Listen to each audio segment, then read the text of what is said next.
Anirudh, operation theatre से बाहर आने के बाद हम निकल जाएंगे, ओके? तुम्हें कल दुबई जाना है।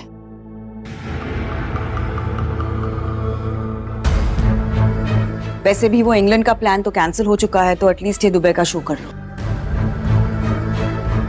और यहाँ रुकने की जरूरत नहीं, वैसे भी बहुत सारे लोग हैं जो अनिरुद्ध का ख्याल रख सकते हैं।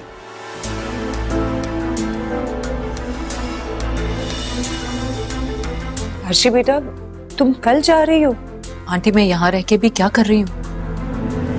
हर्षी, ऐसे मौके पर तुम्हें रुकना चाहिए यहाँ पर। अंकल, क्या आप गारंटी दे सकते हैं कि आप झनक का साया भी अनिरुद्ध पे नहीं पड़ने देंगे? आज तक गारंटी दे पाए हैं आप? आप दे सकता हूँ। आज अनिरुद्ध का ऑपरेशन हो जाएगा, कल से ये लड़की आसपास भी नहीं भटकेगी। और अब एक बार फिर शुभो भरोसा तो दिला रहा है, पर क्या अब अर्शी और सृष्टि मानेंगे? आज रात ही इसका बंदोबस्त कर दूंगा मैं। हाँ तो कर दीजिए, और अपने बेटे को भी संभालिए। लेकिन अब मैं मेरी बेटी का करियर बर्बाद नहीं होने दूंगी। कम ऑन सृष्टि, तुम अभी भी करियर के बारे में सोच रही हो? इतनी इमोशनलेस कैसे हो सकती हो तुम? विनायक, अनिरुद्ध को एक बार ठीक होकर घर आ जाने दो। और वैसे भी दुबई का जो ये शो है वो एक ही बार तो होने वाला नहीं है, बाद में भी तो हो सकता है ना। जिसके बारे में आपको समझ नहीं है ना, उस पर टिप्पणी मत दीजिए।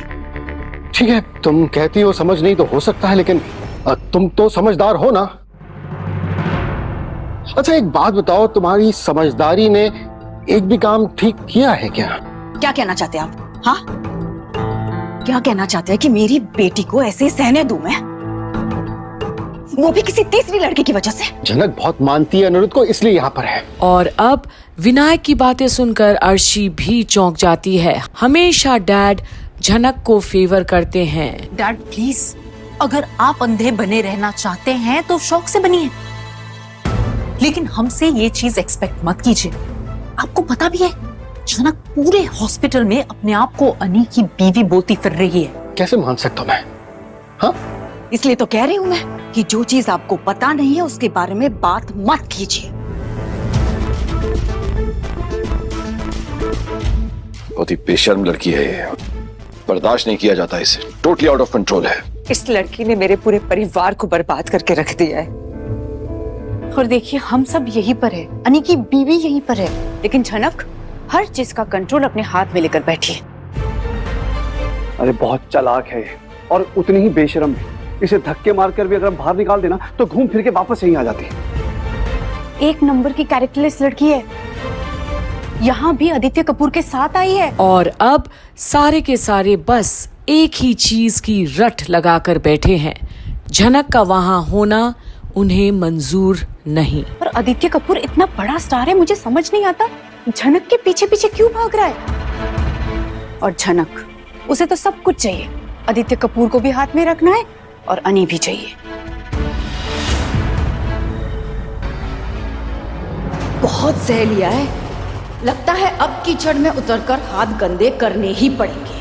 काम को तमाम करने वाला एक इंसान है जिसे मैं जानती हूँ। मेरी बेटी के रास्ते में जितने भी कांटे हैं ना, उन्हें उखाड़कर फेंक दूंगी मैं। उस बेशर्म और बेहया लड़की से मेरी बेटी कभी हार नहीं मान सकती। झनक, लगता है अब तेजस को तुम्हारी जिंदगी में वापस लाने का टाइम आ चुका है।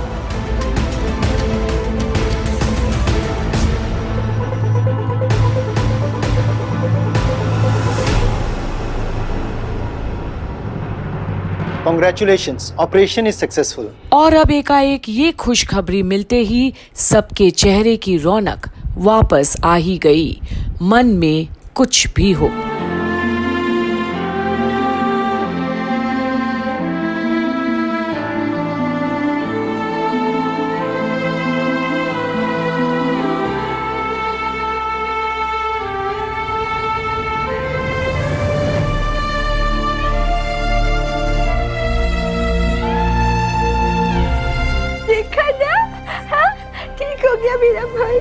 देखिए, हम मिस्टर अनिरुद्ध को थोड़ी देर के लिए ऑब्जर्वेशन में रखेंगे, उसके बाद उन्हें रूम में शिफ्ट करेंगे।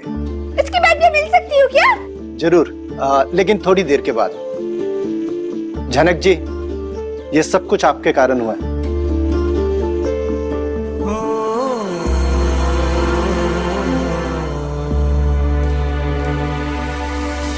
पर अब कोई कुछ भी सोचे, अब झनक को फर्क नहीं पड़ता। उसके सर्जी ठीक हो गए, ये सबसे अच्छी खबर है। Thank you Mata Rani, thank you.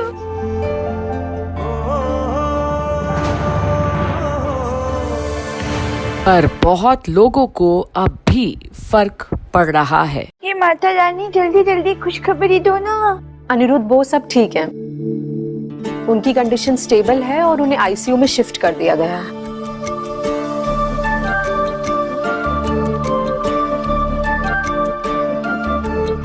Thakur Thakur, Mata Rani thank you, आपने मेरी सुन ली।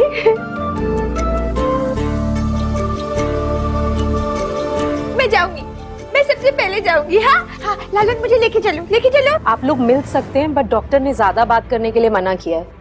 और हाँ प्लीज आप लोग शांति बनाए रखिए। सिस्टर, आप किसको शांत रहने के लिए कह रही हैं? इस लड़की को? ये शांत रहने वालों में से नहीं है। अभी हॉस्पिटल में जो हल्ला मच रहा था ना, यही मचा रही थी।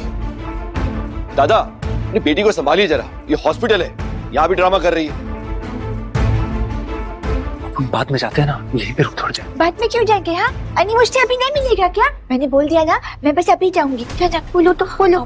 उपमा, पर अब जहां अप्पू इतनी उतावली हो रखी है, तो कोई कैसे समझाए उसे कि इस वक्त अनी की हालत अब भी थोड़ी नाजुक तो है। हम कुछ देर बाद चलेंगे अनी से मिलने। अभी वहाँ भीड़ करने की कोई जरूरत नहीं है, आईसीयू है ना।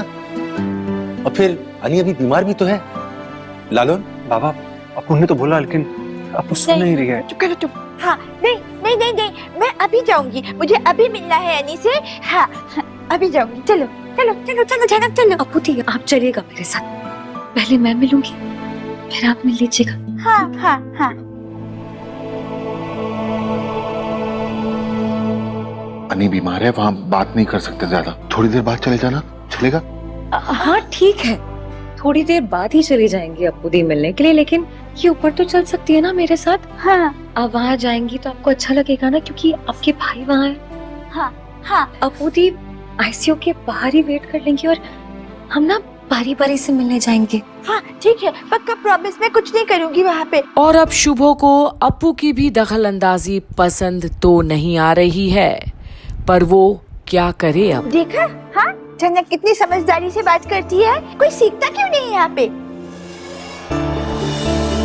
लालून जी, आप भी हमारे साथ चल लीजिए ना। मैं अंदर जाऊंगी तो आईसीयू के बाहर अप्पू दी अकेली रहे, अच्छा नहीं लगेगा। जी जरूर। चलो चलो चलो चलो, अनी से मिलेंगे। और अब बाकी बोस परिवार के सदस्य देखते ही रह जाते हैं कैसे झनक के साथ साथ अप्पू और ललन भी गए हैं अनी से मिलने। तो क्या उनकी कोई अहमियत नहीं रह गई? माँ बाप होने के नाते से भी आखिर हॉस्पिटल में भी तमाशा खड़ा कर ही दिया इन लोगों ने। पर अब आगे जहां झनक अब अनी से मिलने गई है, वहां क्या होता है ये भी आप देखना ना भूलिएगा, यही कंप्लीट बॉलीवुड पर झनक की सारी आने वाली अपडेट्स पर।